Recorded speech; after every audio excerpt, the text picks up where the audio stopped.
নমস্কার, রিপাবলিক বাংলায় আপনাদের সবাইকে আরও একবার স্বাগত। রিপাবলিক বাংলায়, বাংলার প্রাইম টাইমে আমি আর সৃজিতা আজ আরও একবার আপনাদের সামনে এসেছি, কিন্তু এসেছি আবার একটা আশঙ্কার বাণী নিয়ে। আশঙ্কাটা সত্যি হয়ে যাচ্ছে। একটা ঝড় চলছে দেশ জুড়ে, সেই ঝড় শেষ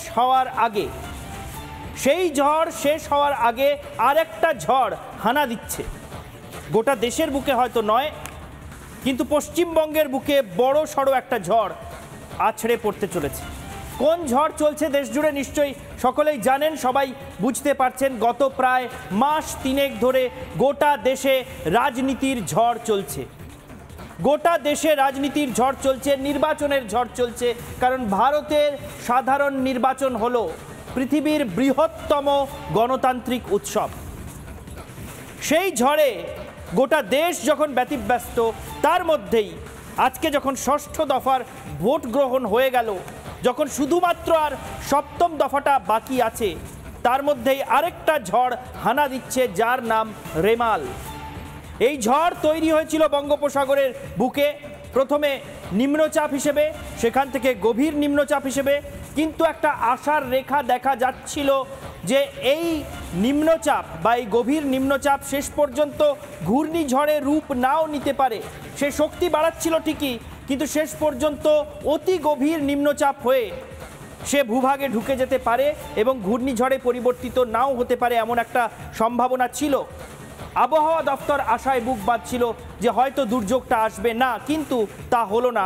এখন থেকে ঠিক ৪৫ মিনিট আগে আমাদের সহকর্মী সুখেন্দু, যে আজকে এই নির্বাচনী ঝড় পর্যবেক্ষণ করছিল সারাদিন, এবং এখন রেমাল ঝড়ের গতিবিধি পর্যবেক্ষণ করতে সমুদ্রের ধারে পৌঁছে গিয়েছে, সেই সুখেন্দু ৪৫ মিনিট আগে কনফার্ম করলো, নিশ্চিতভাবে জানালো আবহাওয়া দপ্তরের সঙ্গে কথা বলে, যে রেমাল ঝড় ঘূর্ণিঝড়ের রূপ নিয়েছে। সেটার গভীর নিম্নচাপ বা অতি গভীর নিম্নচাপ নেই, সেটা ঘূর্ণিঝড়ে রূপ নিয়েছে। এবং আগামীকাল মধ্যরাতে এই ঝড় পশ্চিমবঙ্গ এবং বাংলাদেশের উপকূলের মাঝামাঝি কোথাও আছড়ে পড়তে পারে।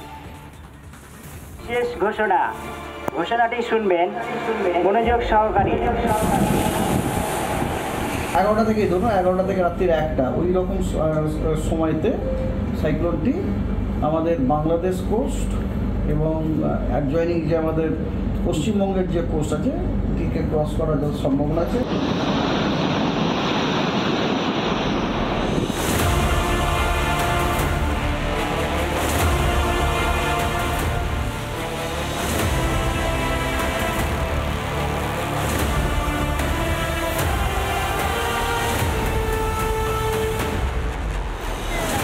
সমুদ্র উত্তাল থাকবে, আপনারা কেউ সমুদ্রে যাবেন না, আপনারা নিরাপদে থাকবেন।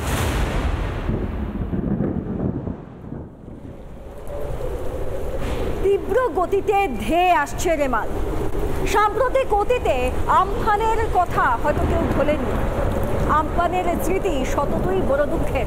আপনাদের মনে থাকবে নিশ্চয়ই যে আমফান এই বাংলার বুক চিরে বেরিয়ে গিয়েছিল এবং ঘন্টায় তার সর্বোচ্চ গতিবেগ, যেটা আবহাওয়া দপ্তর সেই সময় জানিয়েছিল প্রাথমিকভাবে, প্রায় ১৬৫ কিলোমিটার।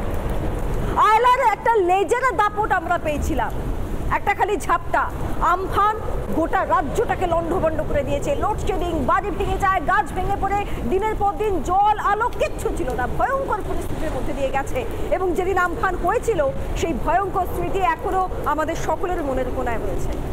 এবার গুটি গুটি পায় তার আর আগমন হচ্ছে না, কার্যতই ধেয়ে আসছে রেমাল, যেটাকে সিভিয়ার সাইক্লোন বলছেন আবহাওয়াবিদরা। সিভিয়ার সাইক্লোন, যার সর্বোচ্চ গতিবেগ হতে পারে ঘন্টায় ১৩৫ কিলোমিটার। হ্যাঁ, আর এই রেমাল আগামীকাল আছড়ে পড়বে, ঘূর্ণিঝড় আছড়ে পড়বে আমাদের পশ্চিমবঙ্গের সাগরদ্বীপে এবং বাংলাদেশের খেপুপাড়া, অর্থাৎ দুই বঙ্গের মাঝখানে রেমাল আছড়ে পড়বে। সব থেকে বেশি চিন্তার কারণ উপকূলবর্তী এলাকাগুলোকে নিয়ে। আরও একটা বিষয় আপনাদেরকে জানাই, যে ওমান এই ঝড়টার নাম দিয়েছে রেমাল, যার অর্থ বালি। এখন আশঙ্কা হচ্ছে মরুদেশে যেভাবে ভয়ঙ্কর বালু ঝড় হয়, দুই বঙ্গেও কি সেরকমই ভয়ঙ্কর ঝড় হবে? সব থেকে বড় প্রশ্ন, কারণ তার আজ এখন থেকেই পাওয়া যাচ্ছে। দেখুন কয়েকটা ছবি। এই মুহূর্তে ছবিটা দেখে নেব কি পরিস্থিতি তৈরি হয়েছে আমাদের উপকূলবর্তী এলাকায়। দীঘায় জলোচ্ছ্বাস শুরু হয়ে গিয়েছে, সেই ছবি দেখুন। দীঘায় ইতিমধ্যেই জলোচ্ছ্বাস শুরু হয়ে গিয়েছে, এটা আজকে সারা দিনের ছবি। এই জলোচ্ছ্বাস ক্রমশ কিন্তু বাড়বে, আজ রাতে জলোচ্ছ্বাস আরও বেড়ে যাবে। তার কারণ বঙ্গোপসাগরে প্রথমে রেমাল এই ঘূর্ণিঝড়ে পরিণত হওয়ার আগে যেখানে নিম্নচাপ হিসেবে তৈরি হচ্ছিল, সেখান থেকে গভীর নিম্নচাপ হচ্ছিল, সেখান থেকে অতি গভীর নিম্নচাপ এবং তারপর ঘূর্ণিঝড়ের রূপ নিয়েছে এই রেমাল।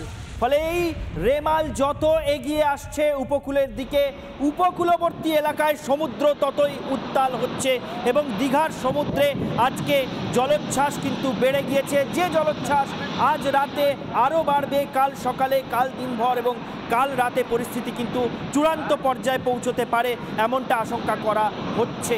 আমাদের প্রতিনিধি সুখেন্দু ইতিমধ্যেই উপকূলে পৌঁছে গিয়েছেন এবং আমরা দেখব তার প্রতিবেদন, সে কি দেখাচ্ছে এই মুহূর্তে, সেখানকার পরিস্থিতি কীরকম।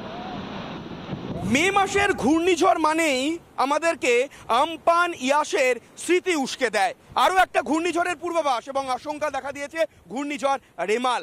ইতিমধ্যেই যে গভীর নিম্নচাপ, সেই গভীর নিম্নচাপ বঙ্গোপসাগরে, দক্ষিণ মধ্য এবং পূর্ব বঙ্গোপসাগরে সেই গভীর নিম্নচাপ জলভাগের ওপর দিয়ে শক্তি সঞ্চয় করে এগিয়ে আসছে এবং আজকে সেই ঘূর্ণিঝড় ইতিমধ্যে, সেই গভীর নিম্নচাপ ইতিমধ্যেই ঘূর্ণিঝড় রেমালে পরিণত হয়ে গিয়েছে এবং আগামীকাল অর্থাৎ রবিবার সকালে তা অতি শক্তিশালী ঘূর্ণিঝড়ে পরিণত হবে এবং রবিবার মধ্যরাতে বাংলাদেশের খেপুপাড়া এবং ভারতের সাগর দ্বীপের মধ্যবর্তী কোনো জায়গার ওপর দিয়ে আছড়ে পড়বে এবং তার অতি শক্তিশালী ঘূর্ণিঝড় কেন বলা হচ্ছে না, এই ঘূর্ণিঝড়ের প্রভাব গতিবেগ, সর্বোচ্চ গতিবেগ 110 থেকে 120 কিলোমিটার প্রতি ঘন্টা হতে পারে এবং সর্বোচ্চ গতিবেগ হতে পারে 135 কিলোমিটার প্রতি ঘন্টা। তাই সাগরে চোখ রাঙাচ্ছে ইতিমধ্যেই এবং অতি শক্তিশালী ঘূর্ণিঝড় হয়ে তা আছড়ে পড়ার আশঙ্কা রয়েছে এই রেমালের।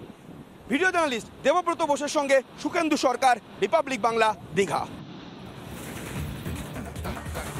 সুখেন্দুর সঙ্গে আপনারা এই মুহূর্তে ছবিটা দেখলেন, উত্তাল সমুদ্র, সেটা এখনই দেখতে পাওয়া যাচ্ছে। কাল রাত অবধি কি হবে কিচ্ছু বলা যায় না, আশঙ্কা যথেষ্ট রয়েছে।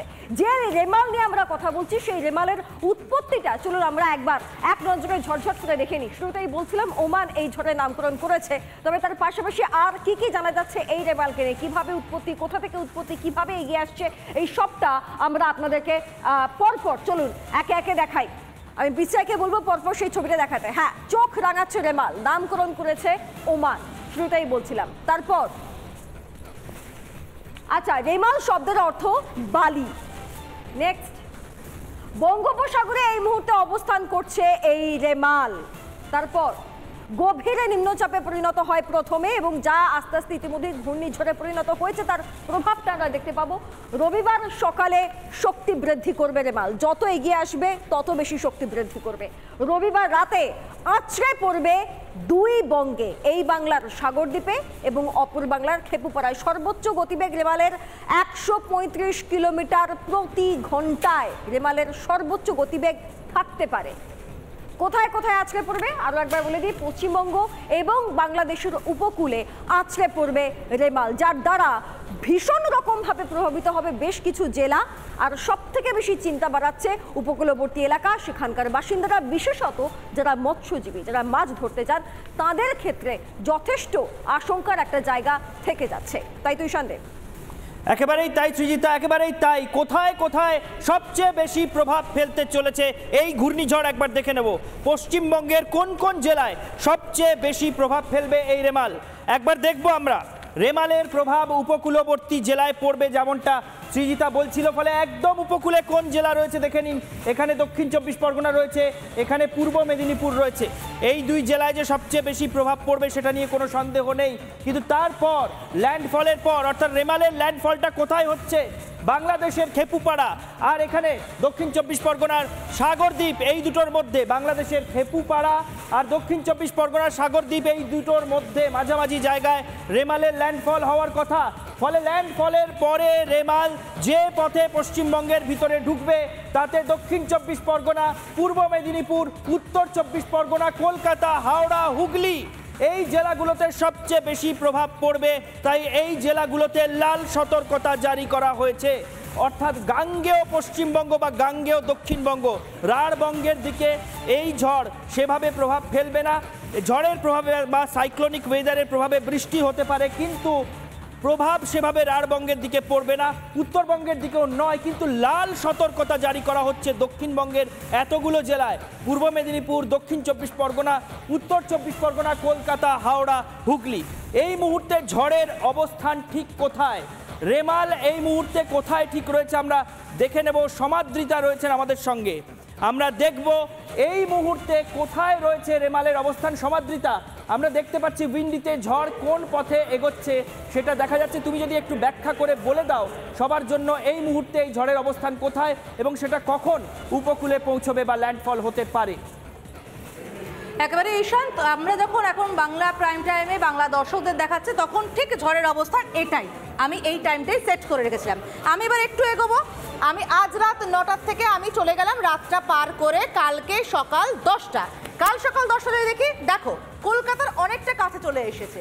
কলকাতার মানুষ, এই বঙ্গের মানুষ অর্থাৎ বাংলার মানুষ, তার কাছাকাছি আরও চলে এসেছে ঝড়টা।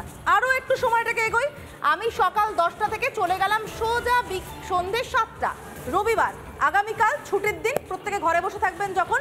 সন্ধ্যে 7টায় ইতিমধ্যেই কিন্তু আছড়ে পড়েছে কলকাতা জুড়ে, কিন্তু কাল সন্ধ্যে 7টায় প্রবল বৃষ্টি হবে, অন্তত এখানে আমরা যা পূর্বাভাস পাচ্ছি সেই অনুযায়ী। আর আমরা জানি যা আবহাওয়া দপ্তরের পূর্বাভাস আছে, রবিবার রাত মাঝরাতে কিন্তু ভয়ঙ্কর হতে চলেছে রেমাল। সেই সময়টা একটু দেখে নেব। আমি দেখাতে চাইবো রবিবার, আমি এই রাত 10টা, এই রাত 12টা, রাত 12টা অর্থাৎ সোমবার হয়ে যাচ্ছে যখন, ঠিক তখন দেখতে পাচ্ছি আমরা কলকাতা জুড়ে প্রবল বৃষ্টি। অর্থাৎ এই সময় মাঝরাতে যে আছড়ে পড়ার কথা বলা হচ্ছে ঈশান, সেই সময়টাতে কিন্তু আসলে দেখতে পাওয়া যাচ্ছে রেমাল কলকাতা বা সাগরদ্বীপ, আদতে সাগরদ্বীপে আছড়ে পড়বে, সাগরদ্বীপ খেপুপাড়ার মাঝে আছড়ে পড়বে। তার প্রভাবে কলকাতা এবং আমাদের এ রাজ্যে প্রবল বৃষ্টি হবে কাল মাঝরাতে। এই হচ্ছে আপাতত রেমালের অবস্থান। বেশ বেশ, অনেক ধন্যবাদ সমাদৃতা, আমাদের সহকর্মী সমাদৃতা আমাদের প্রায় স্যাটেলাইট ম্যাপে কোথায় রেমালের অবস্থান কীরকম দেখা যাচ্ছে, এই মুহূর্তে সে কোথায় আছে, কখন এসে আছড়ে পড়তে পারে উপকূলে এবং তার প্রভাবে কখন থেকে আমাদের গাঙ্গেয় দক্ষিণবঙ্গে কিভাবে ঝড় বৃষ্টি শুরু হয়ে যাবে, কখন তার প্রভাব কতটা বাড়তে পারে দেখিয়ে দিল। একেবারে এবার সরাসরি আবহাওয়া দফতরের কর্তার কাছে চলে যাব। আবহাওয়া দফতরের কর্তা কি জানাচ্ছেন, কখন থেকে ঝড় বৃষ্টি শুরু হতে পারে, কিভাবে প্রভাব পড়তে পারে, সরাসরি আবহাওয়া দফতরের কর্তার মুখ থেকে শুনবো। আগামীকাল সকালবেলাতে ওটি সিভিয়ার সাইক্লোনিক স্টর্মে ইন্টেন্সিফাই হওয়ার যথেষ্ট সম্ভাবনা আছে এবং আগামীকাল রাত্রে, মধ্যরাত্রি মানে ধরুন রাত্রি 11:30 থেকে 11টা থেকেই ধরুন 11টা থেকে রাত্রির 1টা, ওই রকম সময়তে সাইক্লোনটি আমাদের বাংলাদেশ কোস্ট এবং অ্যাডজয়নিং যে আমাদের পশ্চিমবঙ্গের যে কোস্ট আছে এটিকে ক্রস করার যত সম্ভাবনা আছে বিটুইন আপনার খেপুপাড়া এবং Sagar island, with maximum wind speed 110 থেকে 120 kilometre per hour, gusting to 135 kilometre per hour. আপনারা দেখলেন রেমালের বর্তমান অবস্থান এবং আজ থেকে কাল মধ্যরাত অবধি ঠিক কীভাবে রেমাল এগোবে, কীভাবে কলকাতা এবং অন্যান্য অঞ্চলগুলি, অন্যান্য জেলাগুলি প্রভাবিত হবে। এর পাশাপাশি আপনাদেরকে দেখাবো যে তার আগে ঠিক কীভাবে প্রস্তুতি নেওয়া শুরু হয়েছে। চলুন একে একে দেখাই। মাইকিং চলছে মূলত সুন্দরবন অঞ্চল থেকে শুরু করে আরও যে সমস্ত উপকূলবর্তী এলাকাগুলি রয়েছে সেই সমস্ত জায়গায় ইতিমধ্যেই সিভিক ভলেন্টিয়ার যারা রয়েছেন তারা ইতিমধ্যেই মাইকিং করছেন। তারা সেই মাইকিং এর মাধ্যমে স্পষ্টতই জানাচ্ছেন যে সকলে ফ্লাড সেন্টারে চলে আসুন। শুনুন একবার কি বলছেন তারা। জনসাধারণকে জানানো যায় যে আপনারা দুর্বল নদীর বাঁধের এবং কাঁচা বাড়িতে আশ্রয় নেবেন না। 26 তারিখে এই রেমাল নামক ঘূর্ণিঝড়টি গতি বাড়িয়ে উপকূলবর্তী জেলাগুলিতে আছড়ে পড়তে পারে।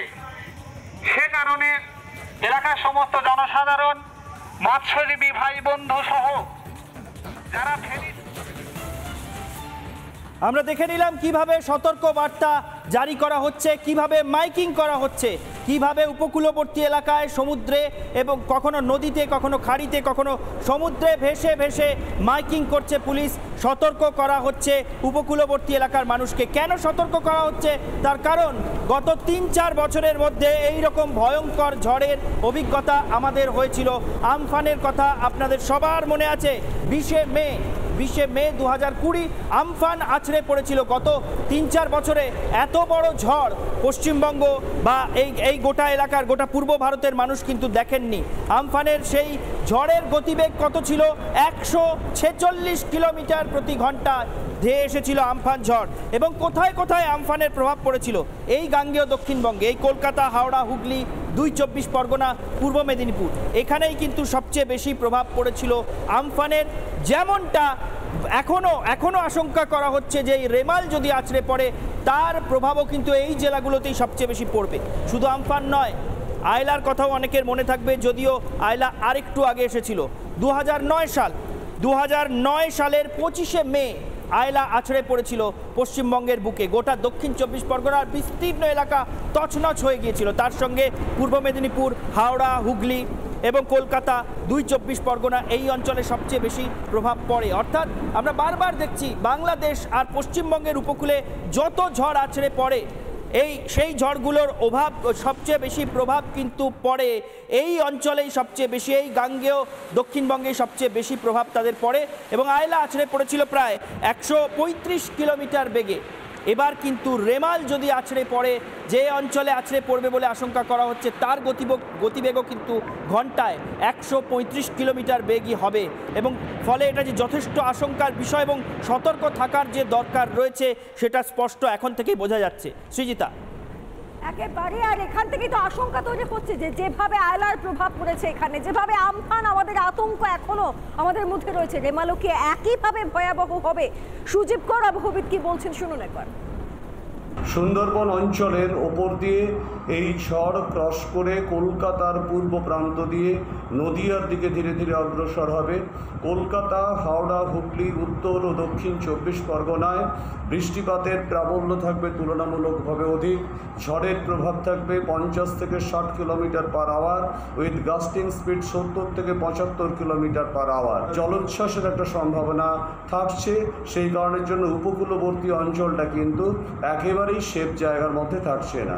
এই সাইক্লোনের টিপিক্যাল নেচারটা হলো ল্যান্ডকে টাচ করার পরে এই সাইক্লোন ছড়িয়ে পড়বে প্রায় 1700 কিলোমিটার। অর্থাৎ একদিকে রয়েছে ওড়িশা, মাঝখানে ওয়েস্ট বেঙ্গল, বাংলাদেশ এবং ডান দিকে রয়েছে মায়ানমার।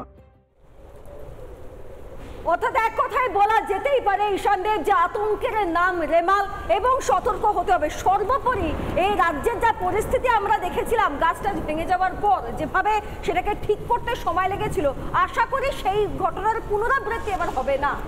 আশা করা যায় এই রাজ্যের প্রশাসন আমফান বা আয়লার থেকে শিক্ষা নিয়ে কতটা প্রস্তুত হয়েছে সেটা কিন্তু বোঝা যাবে যদি রেমাল ওই প্রচণ্ড বেগে এখানে শেষ পর্যন্ত আছড়ে পড়ে। ঈশ্বরের কাছে সকলেই প্রার্থনা করছেন যাতে দুর্যোগ মানুষের বড় ক্ষয়ক্ষতি না করে, কিন্তু যে অংশে রেমালের আছড়ে পড়ার কথা এবং যে গতিবেগ নিয়ে রেমাল ধেয়ে আসছে তাতে কিন্তু আয়লা আর আমফানের সেই দুঃসহ স্মৃতি মনে আসছে। সৃজিতা, আমাদের এই ঝড়ের দিকে সারাক্ষণ নজর থাকবে আজ থেকে আগামীকাল, যতক্ষণ পর্যন্ত সমস্ত গতিবিধি নজরে রাখা সম্ভব আমরা আপনাদের কাছে আপডেট নিয়ে আসব। বাংলার প্রাইম টাইম আজকের মতো শেষ করছি, এখানেই দেখতে থাকুন রিপাবলিক বাংলা।